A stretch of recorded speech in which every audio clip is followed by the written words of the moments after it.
다 함께 사도신경 한심으로 우리의 신앙을 고백하도록 하겠습니다. 나는 전능하신 아버지 하나님 천지의 창조주를 믿습니다. 나는 그의 유일하신 아들 우리 주 예수 그리스도를 믿습니다. 그는 성령으로 잉태되어 동정녀 마리아에게서 나시고 본디오 빌라도에게 고난을 받아 십자가에 못 박혀 죽으시고 장사된 지 사흘 만에 죽은 자 가운데서 다시 살아나셨으며 하늘에 오르시어 전능하신 아버지 하나님 우편에 앉아 계시다가 거기로부터 살아있는 자와 죽은 자를 심판하러 오십니다. 나는 성령을 믿으며 거룩한 공교회와 성도의 교제와 죄를 용서받는 것과 몸의 부활과 영생을 믿습니다. 아멘. 찬송가 301장 찬양하도록 하겠습니다. 찬송가 301장입니다.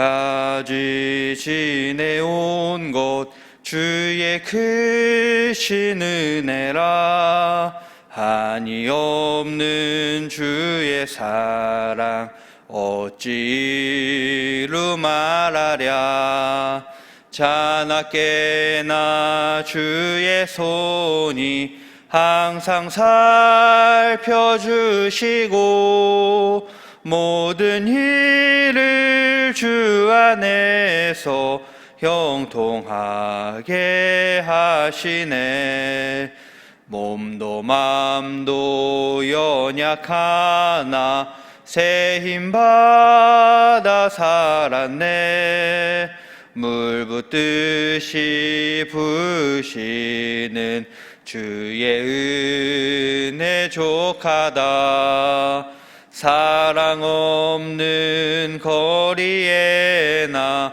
험한 산길에 맬 때 주의 손을 굳게 잡고 찬송하며 가리라 주님 다시 배울 날이 날로 다가와 무거운 짐 주께 맡겨 벗을 날도 멀잖네 나를 위해 예비하신 고향 집에 돌아가 아버지의 품 안에서 영원토록 살리라. 이 시간 두 가지 기도 제목을 놓고 통성으로 기도하겠습니다. 코로나 방역을 위해 애쓰는 수많은 사람이 있습니다. 의료진과 공무원을 비롯해 또한 보이지 않는 곳에서 코로나 안정화를 위해 힘쓰는 기관과 사람들이 있습니다. 이들의 안전과 또한 이들이 지치지 않도록 그리고 우리도 코로나 안정화를 위해서 각자의 자리에서 최선을 다할 수 있도록 기도하겠습니다. 둘째로 공예배 활성화를 위해서 기도하겠습니다. 우리 교회뿐만 아니라 여러 교회가 코로나 확진자 증가로 인해서 예배가 다시 영상으로 전환되었습니다. 이로 인해 공예배가 다시 침체되지 않도록 그리고 코로나로 인한 불안감을 이 예배를 통해서 공예배 이겨내고 공예배가 더욱더 살아나도록 이 시간 이 두 가지 기도 제목을 놓고 통성으로 기도하겠습니다. 사랑의 하나님 감사합니다. 주께 기도하며 찬양하고 말씀을 마음에 새기며 오늘 하루를 시작합니다. 새벽을 깨워 주께 나아가는 우리 모든 성도들에게 은혜를 부어 주시옵소서. 이 시간 코로나 사태가 빨리 안정됨을 위해서 기도합니다. 코로나 확진자가 계속 세 자릿수로 생겨나고 있습니다. 이로 인해 코로나에 대해 다시 경각심이 생기며 방역에 최선을 다하고 있습니다. 방역을 위해 쓰는 사람들이 많이 있습니다. 의사, 간호사를 비롯한 의료진들과 공무원, 경찰, 소방 등의 기관들이 코로나 안정화를 위해서 힘쓰고 있습니다. 또한 보이지 않는 곳에서 애쓰는 사람들이 많이 있습니다. 이들의 안전을 지켜주시어서 방역일을 진행하며 코로나에 노출되지 않도록 주님 함께하여 주시옵고 또한 길어지는 이 코로나로 인해서 상당히 지치고 힘든 상태일 것입니다. 이들의 심신을 또한 회복시켜 주시옵소서. 더 나아가 우리 각 개인도 코로나 안정화를 위해서 각자의 위치에 앉아 최선을 다하는 우리가 되기 원합니다. 비록 불편하겠지만 나만 생각하는 것이 아니라 모두를 생각함으로 방역수칙을 철저히 지키며 사회의 불화를 일으키지 않는 성도들 될 수 있도록 주님 인도하여 주시옵소서. 공예배 회복을 위해서 기도합니다. 많은 교회가 코로나로 인해서 정상화되지 못하고 있습니다. 주께 드려지는 예배가 함께 모여드리는 활기가 넘치는 예배가 되어야 하는데 코로나 확진자 증가로 다시 온라인으로 대체되었습니다. 이로 인해 주께 드리는 예배가 정적이거나 침체되고 있진 않은지 다시 한번 돌아보게 하여 주시옵고, 온라인 예배가 편하다는 의식이 우리 안에 자리 잡지 않게 하시고, 또한 함께 모여 뜨겁게 찬양하고 기도했던 그 모습을 되새김으로써 공예배를 사모하는 마음이 우리 안에 더욱더 커지게 하여 주시옵소서. 그래서 코로나로 인한 불안감을 이겨내고 온라인의 편안함을 이겨내서 하나님과 더욱더 친밀한 관계를 맺고 성도들 사이에 친밀한 관계가 이루어지는 공동체가 되도록 함께하여 주시옵소서. 그래서 주께 드려지는 예배가 기쁨과 활기가 넘치는 예배, 성도 간의 교제가 즐거움이 넘치는 교제가 이루어지도록 하나님 함께하여 주시옵소서. 이 시간 말씀으로 은혜 받게 해주시니 감사합니다. 담임 목사님을 통해 주의 말씀이 선포될 때에 우리 마음에 아멘으로 받게 하시고, 그 말씀으로 오늘 하루 승리하며 살아가는 가족 공동체 되도록 함께하여 주시옵소서. 사랑이신 예수님의 이름으로 감사하며 기도하옵나이다. 아멘.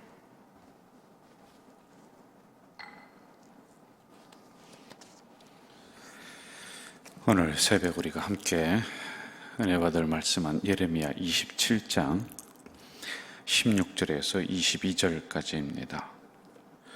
예레미야 27장 16절에서 22절. 여러분, 오늘 자막기가 좀 문제가 있습니다. 그래서 성경이 화면에 비춰지지 않을 텐데요, 제 음성을 들으시면서 같이 우리가 읽도록 하겠습니다. 예레미야 27장 16절부터 22절까지 합독하겠습니다. 내가 또 제사장들과 그 모든 백성에게 전하여 이르되, 여호와께서 이와 같이 말씀하시기를 보라, 여호와의 성전의 기구를 이제 바벨론에서 속히 돌려오리라고 너희에게 예언하는 선지자들의 말을 듣지 말라. 이는 그들이 거짓을 예언함이니라 하셨나니, 너희는 그들의 말을 듣지 말고 바벨론의 왕을 섬기라. 그리하면 살리라. 어찌하여 이 성을 황무지가 되게 하려느냐. 만일 그들이 선지자이고 여호와의 말씀을 가지고 있다면 그들이 여호와의 성전에서와 유다의 왕의 궁전에와 예루살렘에 남아있는 기구를 바벨론으로 옮겨가지 못하도록 만군의 여호와께 구하여야 할 것이니라. 만군의 여호와께서 기둥들과 큰 대와 받침들과 이 성에 남아있는 기구에 대하여 이같이 말씀하시나니, 이것은 바벨론의 왕 느부갓네살이 유다의 왕 여호와김의 아들 여고니아와 유다의 예루살렘 모든 귀인을 예루살렘에서 바벨론으로 사로잡아 옮길 때 가져가지 아니하였던 것이라. 만군의 여호와 이스라엘의 하나님 여호와께서 여호와의 성전과 유다의 왕의 궁전과 예루살렘에 남아있는 그 기구에 대하여 이와 같이 말씀하셨느니라. 그것들이 바벨론으로 옮겨지고 내가 이것을 돌보는 날까지 거기에 있을 것이니라. 그 후에 내가 그것을 올려와 이곳에 그것들을 되돌려 두리라. 여호와의 말씀이니라. 아멘. 오늘 금요일 새벽에 저와 함께 예레미야를 묵상하시는 그 영상으로 예배 드리는 우리 가족 공동체 여러분, 이 새벽에 주시는 말씀을 우리가 잘 받아서 오늘 하루를 살아가는데 힘이 되는 말씀이 되기를 바라겠고요. 근데 사실은 이게 하루만 우리가 힘이 되는 게 아니겠죠. 일생 힘이 되고 능력이 되는 말씀이 되기를 바라겠습니다. 예레미야, 우리가 이 강해를 들어가다 보면은 이 말씀 자체가 굉장히 강할 수밖에 없어요. 왜냐하면은 이 예레미야라고 하는 선지자의 그 성경의 논조 자체가 꾸짖는 거예요. 그리고 경고하는 것이고 심판하는 것이고, 이게 이제 사실은 이스라엘 역사에 있어서 거의 마지막 부분이거든요. 이스라엘이 한 몇 번 정도 외세의 침략에 의해서 멸망을 당합니다. 근데 이게 바벨론 나라에 멸망되기 전에 일어났던 일들이기 때문에 굉장히 강한 어조로 이스라엘 백성들을 꾸짖고 있단 말입니다. 그래서 저도 어쩔 수 없이 이 강해를 따라 나가면서 우리 공동체에게 그렇게 이제 강한 그 어조로 설교를 할 수밖에 없는 부분들이 있어요. 그 여러분들에게 회개하라, 심판이 임했다, 성전은 이런 것이다, 말씀은 이런 것이다, 주의 종은 이래야 된다, 성도는 이래야 된다, 이러한 부분들을 계속적으로 강하게 하다 보니까 이 강해를 따라 나오면서 우리가 좀 어떤 좀 포근하고 하는 그런 은혜를 좀 받으면 좋겠는데, 우리 심령을 자꾸 힘들게 하는 이 말씀이란 말입니다. 그래도 이 말씀 속에 은혜가 많이 있어요. 여러분, 이 새벽에 나를 바라보면서, 우리 교회를 바라보면서 혹시 에레미야 시대처럼 이 시대가 그런 시대는 아닌가, 그럼 우리는 어떻게 바꿔내야 되는가, 이 부분을 적용을 해나가는 게 좋을 듯 싶습니다. 자, 지금 한번 보시죠. 제가 이제 이렇게 한다고 한번 쳐봅시다. 이제 일본이 우리나라로 막 쳐들어옵니다. 그런데 모든 사람들이 3.1운동 독립을 위해서 막 외치는데 제가 앞에 딱 나가서 그랬어요. 여러분들, 일본이란 나라가 우리나라에 쳐들어와서 우리나라를 지금 지배하고 있는데 이렇게 독립운동한다고 하면 안 됩니다. 이거는 하나님의 뜻이니까 당신들 아무 소리 하지 말고 저 일본 나라에 고개 숙이고 그 일본 나라 잘 섬기세요. 아마 그렇게 내가 대놓고 이야기를 했다면은 저는 아마 돌에 맞아 죽었을 거예요. 이게 그러니까 마치 이런 상황이에요. 이 에레미야 시대가 마치 그렇다는 겁니다. 바벨론이 1차, 2차 침공을 했습니다. 그래 와서 이제 이 나라에 있는 고관들을 잡아가는 거예요. 바벨론 포로가 되는 겁니다. 근데 잡아갈 때 그냥 잡아가겠어요? 똑똑하고 기술자들, 그런 사람들을 잡아가요. 그리고 시드기야라고 하는 이 왕을 대신 심어놔요. 이 시드기야는 그냥 바벨론에 의해서 심겨진 꼭두각시 왕이란 말이에요. 그리고 이들이 들어와서 이 침공을 하고 나갈 때는 그냥 나가는 게 아니라 이스라엘 나라에 있는 온갖 좋은 것들은 다 가져가는 거 아니겠습니까? 이건 기본적인 부분들 있죠. 그런데 그 안에 예루살렘 그 성전이 있었습니다. 이 성전을 수치거리로 만드는 거예요. 저주거리로 만드는 거예요. 그 성전에 군합발로 들어가고 돼지 피 뿌리고, 그리고 성전 안에 좋은 기물들이 있어요. 성물이라고 하죠. 그것을 가져가는 거예요. 다 가져가 버립니다. 자, 이런 상황에서 오늘 말씀이 나오게 된 배경이 있죠. 거짓 선지자들이 있었다고 했습니다. 이 거짓 선지자들이 뭐라고 하느냐면은 거기 가져갔던, 바벨론에게 빼앗겼던 성전의 대야라든지 무슨 기물이라든지 향로라든지 이런 것 하나님이 바로 지금 돌려보낼 거다. 그럼 사람들이 거기에 혹하죠. 그런데 예레미야는 아니야, 성전 기물이 또 더 뺏길 거야. 그러니 사람들이 죽이려고 하는 것 아니겠습니까? 이런 상황이란 말입니다. 자, 16절을 한번 좀 볼까요? 제가 읽을게요. 내가 또 제사장들과 그 모든 백성에게 전하여 이르되 여호와께서 이와 같이 말씀하시기를 보라, 여호와의 성전의 기구를 이제 바벨론에서 속히 돌려오리라고 너희에게 예언하는 선지자들의 말을 듣지 말라. 이는 그들이 거짓을 예언함이니라. 17절, 너희는 그들의 말을 듣지 말고 바벨론의 왕을 섬기라. 뭐 이렇게 지금 나오고 있단 말입니다. 자, 여기에 예레미야는 오히려 더 20절부터 22절까지 보면은 너희들이 그렇게 화려하게 꾸며놓고 그렇게 소중하게 다뤘던 성전도 더럽혀졌고 성전에 있었던 이러한 기물들 있잖아요. 이게 다 뺏겼고 그런데 남은 것도 또 뺏길 거다. 이렇게 지금 말씀을 하고 있단 말입니다. 성전의 기구들이 영원하지 않을 것이다. 뺏겼지만은 바벨론에서 일정 기한 수치를 당하다가 다시 돌아올 거다. 이런 예언입니다. 자, 여기서 이 새벽에 저와 함께 아주 중요한 부분을 좀 우리가 생각을 좀 하며 넘어가야 될 것 같아요. 성전이 수치를 당한다.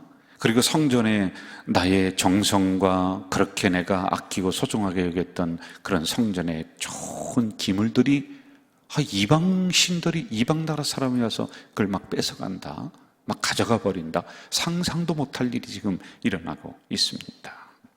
그런데 여러분, 이걸 우리가 지금 알아야 돼요. 지금 여기에서 말씀하시는 게 뭐냐면은 성전도 수치를 당할 수 있고 그렇게 소중하게 여겼던, 화려하게 꾸며놓았던 성전의 기물들이 빼앗길 수가 있다. 너희들의 행실은 엉망이면서, 이때 이스라엘 백성들은 성전을 아름답게 꾸며내요. 웅장하게 꾸며내요. 성전에 기가 막힌 좋은 것들을 아주 다 갖다 놓습니다. 자, 그런데 그것으로 너희들의 잘못된 행실을 대신할 수가 없다는 거예요. 그런데 사람은 보상심리라는 게 있거든요. 자기의 행실이 영 안 좋습니다. 하나님 앞에 떳떳하지 못합니다. 그러면 그것 대신 내가 성전에 좋은 기물들을 해 놓으면은 내 죄가 없어질 것이다라고 하는, 하나님이 이 죄를 사해 주실 것이다라고 하는 이런 보상적 심리가 작용을 한단 말입니다. 그런데 그런 행위들이, 기물을 잘 해놓고 화려하게 꾸미고 하는 것들이 그 죄를 없애주지는 않는다라고 하는 거예요. 여러분, 또 하나, 왜 하나님이 이렇게 성전을 수치를 당하게 하고 그들이 목숨처럼 여겼던 그런 기물들을 막 이방 나라들이 뺏어가고 왜 그렇게 하는 줄 아십니까? 정말로 하나님이 화려한 성전의 기물들을 원하는 것일까? 정말 성전이 화려하고 웅장하고 그런 것을 하나님이 원하는 것일까? 이걸 한번 우리가 생각을 해봐야지만이 됩니다. 구약시대는 분명히 성전이라고 하는 명칭이 존재했었습니다. 그런데 회막, 성전 이렇게 불렸어요. 그런데 이것이 신약으로 오면서는 교회라고 하는 단어로 바뀌게 돼요. 이 마태복음서부터 교회라고 하는 단어가 나오고 사도 바울 시대로 가면서는요, 수도 없이 교회라고 하는 단어가 나오게 됩니다. 여러분, 교회는 무엇일까요? 교회는 에클레시아라고 해서 부름받은 성도들의 모임을 교회라고 하는 거예요. 저는 이 부분을 수십 차례도 제가 더 말씀을 드렸어요. 건물을 뜻하는 것이 아니라 에클레시아, 부름받은 성도들의 공동체, 모임, 이렇게 이야기를 하는 거란 말이에요. 그래서 여러분, 베드로 공동체, 그는 교회예요. 사도 바울 공동체, 교회입니다. 마가 공동체, 교회예요. 건물은 후대의 모임의 공간적인 필요성에 의해서 만들어진 거지, 처음부터 누가 건물 만들고 이게 교회다, 아니라니까요. 성경은 원래 건물을 교회라고 이야기를 하지 않았어요. 본질을 제가 얘기하는 겁니다. 다시 말씀드리면 기능적인 면에서 필요로 만들어진 것이지 건물 자체를 교회다, 아니에요. 예배당, 이게 조금 더 어울릴 것 같아요. 성전은 그냥 우리가 부르기 쉽고 그렇게 하기 위해서 성전이라고 하는데, 정확한 용어로는 교회 또는 예배당. 그런데 그것도 사람을 의미하는 거예요. 공동체를 의미하는 그런 말입니다. 건물 자체가 진정한 교회의 본질이 아니다라고 하는 것은 우리가, 제가 거듭 말씀드려서 여러분들이 잘 알고 있을 거란 말이에요. 이건 아주 기본 중에 기본이란 말입니다. 만약 건물로다가 우리가 교회를 한정한다면 하나님은 인격체 위에 임해야 되거든요. 그런데 하나님을 이 건물 안에 가둬놓는 꼴이 돼버리는 것입니다. 건물 자체가 스스로 거룩해질 수가 없어요. 이 기구들에게 하나님의 임재가 임할 수 없어요. 이러한 사물들, 이러한 피아노에게 하나님의 성령이 임재할 수가 없습니다. 이거는 기본적인 것들이란 말입니다. 그래서 엄밀한 의미에서 성전이라고 우리가 지금 부르잖아요. 이것도 이제 구약적인 개념이란 말이에요. 그럼 신약에서 말씀하시는 교회라고 하는 원래적인 뜻은 꼭 기억하세요. 에클레시아, 철저하게 십자가로 구원받은 성도들을 의미해요. 그리고 그 성도들의 모임, 공동체를 말하는 거예요. 그런데 이런 성도들을 비유를 할 때 그냥 성전, 이게 이제 사도 바울이 고린도전 3장에서 너희는 하나님의 성전이다. 왜? 성령이 우리 안에 계시니까. 그래서 사도 바울의 교회관을 우리가 또 배울 필요가 있는 거란 말입니다. 바로 성도들 안에 거룩하신 성령께서 계셔야 되고, 성령이 내재하는 성도들은 성전인 것이죠. 이런 성도들이 교회라고 하는 건물 안에 있으니 그 모인 자리가 거룩한 거예요. 건물 스스로가 거룩해지지 않습니다. 건물 자체가 버린 그 건물이 교회라고 우리가 부르니까 그냥 막 여기 하나님의 임재가 스스로 막 임하고 하는 게 아니라 사람이에요. 사람. 저는 이런 가르침을 제가 목회를 하면서 이 교회론을 분명하게 우리 교회는 세우고 수도 없이 이야기를 했습니다. 자, 그러면 이런 궁금증이 우리에게 일어날 거예요. 우리도 아름다운 성전을, 교회를 건축을 했어요. 예배당을 건축을 했습니다. 그럼 이건 무엇인가? 여러분, 건물로서 기능적인 면을 우리가 살펴야지만이 될 것 같아요. 즉, 성도들이 모일 수 있는 공간, 가족 공동체가 서로 교제를 나눌 수 있는 공간, 교육을 받을 수 있는 공간, 함께 구별된 이 백성들이 모여서, 우리가 한두 명이 아니잖아요. 그러니까 그런 성도들이 모여서 구별된 시간에 주일에 정해놓고 예배를 드릴 수 있는 장소, 공간, 기능적인 면이란 말입니다. 그래서 건물로서의 교회는 기능적인 면을 우리가 살펴야지 된다는 말입니다. 안 그러면은 이 구약에서처럼 자꾸 건물만 치장을 하고 이 건물 안에 화려한 것들만 많이 갖다가 쌓아놓고 이렇게 한다는 말입니다. 어떤 분은 건물 자체를 철저하게 외면하는 분들이 있어요. 근데 사람도 있고 그런 교단도 있습니다. 건물을 성전이라고 부르고 건축을 하는 것은, 교회를 소중하게 여기라고 하는 것은 우매한 성도들을 호도하는 것이다. 거축 헌금 거두려고 하는 것이다. 교인들 늘리려고 하는 욕심이다. 성역화를 하는 그러한 이유이다. 이러한 비판을 하는 분들이 있는데, 이것도 여러분 다시 공부를 하셔야지만이 되는 거예요. 그건 약간 좀 편협된 한쪽으로 보는 눈이란 말입니다. 교회관을 다시 배워야지 되는 거예요. 우리가 통상적으로 교회라고 부르는 건물도 소중하게 여기는 것은 당연한 겁니다. 성역화라고 하는 것은, 우리 개신교에서 성역화가 된 교회가 있나요? 없습니다. 화려하게 꾸민 교회는 있어요. 저도 그런 주인은 아닙니다. 거기에 수천억을 투자해 놓고 최고로 화려하게 꾸미고 그런 것은 저는 마땅치 않다고 봐요. 캐톨릭적인 개념의 성역화라고 하는 것은, 캐톨릭은 항상 성역화를 만들어요. 사람도 성인을 만들고 장소도 성역화 만들어서 그곳을 아주 거룩한 곳으로다가 이렇게 해서 그 캐톨릭 신자들을 순례를 하도록 이렇게 만드는 그런 말이죠.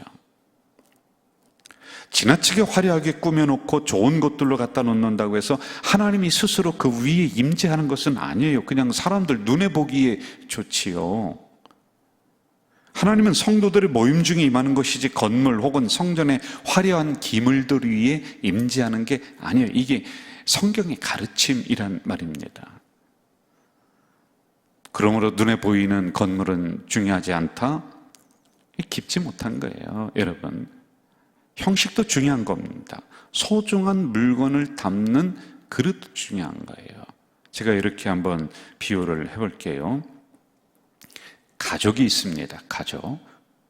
가족이라고 하는 것은 집을 의미합니까? 아파트를 의미합니까? 사람을 의미합니까? 사람이죠. 아들이 있고 부인이 있고 이렇게 가족이 함께 모여있는, 이게 굉장히 중요하단 말입니다. 그런데 그 가족이 함께 거할 수 있는 곳, 의식주를 함께 하는 것, 이건 기본이거든요.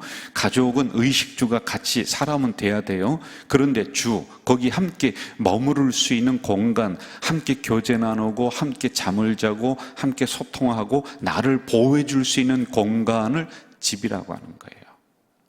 그러면 사람이 중요하고 가족이 중요하기 때문에 나는 집은 아무 소용이 없다. 그런데 왜 리모델링 하십니까? 왜 벽지를 갖다가 그렇게 시시때때로 갑니까? 왜 식탁은 그렇게 꾸며놓습니까? 왜 장판은 그렇게 깔고 그렇게 합니까? 왜 그러죠? 그거는 가정이 아닌데요. 그냥 집인데요. 왜 그런지 아세요? 가족 구성원들을 보호할 수 있는 공간적, 기능적인 면에 있어서 이것도 소중한 거예요. 여러분, 그 집을 장만하기 위해서, 그 공간을 장만하기 위해서 절약하고 안 먹고 가족들이 땀 흘리고 연구하고 노력하고 부부가 함께 몇십 년을 그렇게 해서 그 공간을 마련했잖아요. 그럼 그거 다른 사람이 와서 야, 당신 가정이라는 것은 사람이니까 이 집은 중요하지 않아. 그러므로 함부로 하고 함부로 쳐들어오고 막 그냥 거기에 나쁜 짓을 해도 그렇구나 하고 가만히 있는 사람이 세상에 어디 있습니까? 때가 되면은 이 집이라고 하는 이것도 먼지도 쓸고 닦고 매일마다 그렇게 하는 거 아니에요? 이거는 당연한 거 아닙니까? 또 이렇게 비유를 해볼게요. 우리가 몸이 중요해요. 몸이. 근데 너무 지나치게 화려한 옷을 막 꾸며 입는다. 그래서 그 인격이 높아지는 건 아니에요. 그러나 몸이 중요하다. 인간은 몸이기 때문에 나는 그것만 있으면 돼. 그럼 빨가벗고 다녀야죠. 그런데 우리는 옷을 해 입잖아요. 그럼 옷을 한 번만 해 입나요? 좋은 옷을 입으면 그 다음에 이게 더러워지면은 나는 몸이, 육체가 인간이라 중요하기 때문에 뭐 괜찮아. 안 그렇잖아요. 빨래해서 입잖아요. 깨끗이 빨아 입잖아요. 먼지 묻으면 털어서 또 그렇게 하고 다니잖아요. 이런 원리와 똑같다라는 거예요. 그래서 여러분, 이 우리 가장 제일 교회라고 하는 예배당이라고 하는 이 건물을 우리가 건축을 했어요. 그럼 건물을 우리가 부정하고 무시하면 안 된다는 거예요. 그게 교회의 본질은 아닙니다만은 우리 성도들의 땀이 들어가고 기도가 들어가고 정성이 들어가고 그렇기 때문에 더 아껴야 되는 거 아니에요? 모르는 사람들이 와서 성전을 함부로 막 어지럽히고 막 그냥 이 성전을 난장판으로 만들고 막 여기를 춤판으로 만들고 그래도 뭐 건물이니까 아무 소용이 없어 괜찮아 이런 사람들이 세상에 어디 있겠습니까? 그러므로 본질은 성도예요. 그러나 그 성도들이 함께 거주하고 교제 나누고 예배드리는 이러한 기능적인 면에서 구별된 공간으로서 구별된 건물로서 참으로 소중하다라고 하는 것입니다. 저는 우리 교회가 건축을 했을 때의 일들이 이것을 묵상을 하면서 이렇게 생각이 나더라고요. 건축하기 전에 가장 먼저 장로님들과 이 부분을 의논을 했었죠. 성도들이 자꾸 등록을 하고 공간은 좁고 또 낡아지고 그래서 어떻게 할 것이냐. 그래서 제가 제안을 했어요. 등록을 받지 맙시다. 그때도 한 200명 가까이 매년마다 등록을 하는 거예요. 그런데 공간이 협소하니까 주차장 될 데도 없고 왔다가 그냥 가요. 그리고 어떤 때는요, 몇 주 정도는 3부 예배 때 앉을 자리가 없어요. 2층으로 갔다가 1층으로 갔다가 보조의자를 놨다가 근데 사람이 이제 안 오는 거예요. 또 다시 다 싹 빠져나가요. 200명 왔는데 200명이 싹 빠져나가고 싹 빠져나가. 야, 이게 될 게 아니다. 그래서 등록을 그만 받읍시다. 제가 제안을 했어요. 그랬더니 어떻게 그렇게 할 수 있습니까? 우리가 건축을 한번 생각해 봅시다. 우리가 많이 기도를 했습니다. 그리고 합의가 된 그 다음에 우리 성도들에게 알맞은 시간에 이 문제를 내어놨어요. 이러이러이러함으로 우리 당회에서 이러이러한 논의라고 결정을 했는데 성도님들은 어떻습니까? 대부분의 성도님들이 여기에 기쁨으로 우리가 그렇게 합시다. 건축을 합시다. 합의가 돼서 우리가 건축을 했었던 거예요. 우리가 무슨 수백억을 들여가면서 이 건물을 자랑하고 보이고 성역화 되기 위해서 그렇게 했었던 게 아니죠. 여러분, 이러한 우리의 땀이 들어가고 정성이 들어간 이 우리의 공간이란 말이에요. 얼마나 소중합니까? 그런데 이런 공간이 지금 텅텅 비어서 지금 모일 수가 없는 상황이니까 목사로서는 이 빈 성도들의 자리를 보면서 얼마나 또 마음이 아프겠습니까? 교회를 성역하지 않습니다. 우리는 이거는 가톨릭적인 개념이에요. 변질된 거예요. 변질. 칼빈도 교회의 본질은 성도다라고 분명히 얘기하고 있는 겁니다. 성도 한 사람 한 사람을 소중하게 여기는 거예요. 그래 여러분, 제가 한 1000번도 넘게 얘기했을 거예요. 당신이 교회입니다. 당신이 교회입니다. 건물 안에 사람을 가둬놓지 않습니다. 우리는 성전도 이 강대상도 심플하게 합니다. 여기 무슨 화려한 것을 꾸며놓지 않습니다. 건축 헌금을 일부 교회에서는 무슨 헌금을 내게 하기 위해서 그렇게 가벼운 수로다가 교회를 섬기고 나가지 않아요. 강제로 거두지 않습니다. 자발성을 우리가 해서 지금까지 왔었던 교회입니다. 그래서 우리는 이 하나님의 교회가, 이 예배당이 너무 소중한 거예요. 제가 왜 이 말씀을 드리냐면은 오늘 본문이 그 얘기를 해주는 거예요. 너무 화려한 것들, 그러니까 거기에 내 목숨을 걸어요. 내 신앙을 걸어요. 여러분, 하나님한테 걸어야 되는 거 아니에요? 예배당이 나를 거룩하게 합니까? 하나님이 거룩하게 만드시는 거 아니에요? 그러니까 하나님이 있다가 거기에 있는 너희들이 목숨처럼 여기는 그 기물들을 없애버리는 거예요. 성전을 수치거리로 만드는 거예요. 하나님을 잊어버리는 거란 말입니다. 저는 또 수시로 우리 성도님들에게 말씀하잖아요. 목사 쳐다보지 말라고요. 어떤 그 목사님들은 자기를 스스로 그렇게 권위를 막 부여하고 막 그런 경우들이 있습니다. 그 잘못된 거라고 수도 없이 얘기하지 않습니까? 하나님 바라봐야지만이 되는 거예요. 이러한 공간이기 때문에 우리 가조 제일 공동체는 이 건물로서의 우리가 함께 모이면서 예배드리고 교제 나누는 이 공간을 너무 사랑하는 거예요. 이게 하나님이 이 안에만 있을 수는 없습니다. 그러나 우리가 여기 와서 찬송하고 예배드리고 교제 나누고 그런 공간을 수도 없는 세월 동안 기도해 오면서 이게 그냥 뚝딱 해서 나오겠습니까? 땀이 들어가고 정성, 기도가 그래서 우리가 소중하다는 거예요. 우리 가정집이 내 사랑하는 가족이 머무는 공간이기 때문에 쓸고 닦고 하는 것처럼 우리는 그런 의미다라고 하는 거예요. 주님은 우리 성도들에게 거룩한 성전이다 라고 얘기했어요. 그럼 우리 여러분, 우리가 아무리 정성을 다한다 할지라도 우리가 정성을 다해서 헌금하고 이 기물들을 해놓는다 할지라도 내 행위가 잘못됐다. 그럼 행위를 고쳐야 돼요. 여기만 보이는 것만 화려하게 꾸민다고 해서 나의 잘못된 것들이 그걸로 대신해서 없어지지가 않아요.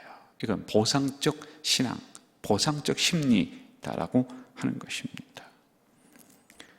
저는 우리 가족 제일 공동체 성도들이 하나님의 거룩한 성전으로 있는 곳에서 정말 최선을 다해 거룩하게 살아가는 우리 성도들 되기를 바랍니다. 더불어서 지금은 빈 성전입니다. 여러분 늘 마음속에 두시면서 사랑하는 우리 가족 식구들이 함께 모일 수 있는 이 공간, 이제 하나님 그런 날이 빨리 더 돌아올 수 있도록 도와주세요. 그리고 늘 우리 교회를 가슴속에 생각하며 기도하는 우리 성도들 되시기를 주의 이름으로 축원합니다. 사랑하시는 아버지 하나님, 오늘 하나님께서는 이스라엘 백성들이 목숨처럼 여기는 성전을 부끄러움, 수치거리로 만드셨고 그 안에 화려했던 기물들을 다 이방 나라에 내어줘 버렸습니다. 이것을 보며 이스라엘 백성들이 충격이었는데 하나님의 원래의 의미는 그것이 너희들의 죄를 없애는 게 아니다. 너희들의 행위를 고쳐라. 10배, 100배, 1000배 소중한 걸, 화려한 걸 해놓는다고 할지라도 내 백성인 너희들보다 크게 소중하지가 않다. 이 말씀을 하시는 줄 믿습니다. 오늘 우리 가져질 공동체가 몸담을 수 있는 귀한 공간, 교회를 허락해 주셨습니다. 여기에서 함께 우리가 영적 밥을 먹고 함께 교제하고 함께 축제하고 함께 예배드리는 귀한 공간입니다. 우리가 더 사랑하게 하시고 더 소중하게 여기는 우리 성도들 되도록 인도해 주시옵소서. 이 아름다운 공간을 잘 마련했지만은 그것으로 인해서 나의 행위가 이제 잘못된 것들이 없어지는 것이 아니고 대신되어지는 것이 아닙니다. 하나님의 성전으로서 내 스스로를 잘 살펴나가는, 그래서 하나님 앞에 올바로 나를 세워나가는 우리 성도들이 될 수 있도록 인도해 주시옵소서. 예수님의 이름으로 기도하옵나이다. 아멘. 하늘에 계신 우리 아버지, 아버지의 이름을 거룩하게 하시며 아버지의 나라가 오게 하시며 아버지의 뜻이 하늘에서와 같이 땅에서도 이루어지게 하소서. 오늘 우리에게 일용할 양식을 주시고 우리가 우리에게 잘못한 사람을 용서하여 준 것 같이 우리 죄를 용서하여 주시고 우리를 시험에 빠지지 않게 하시고 악에서 구하소서. 나라와 권능과 영광이 영원히 아버지의 것입니다. 아멘.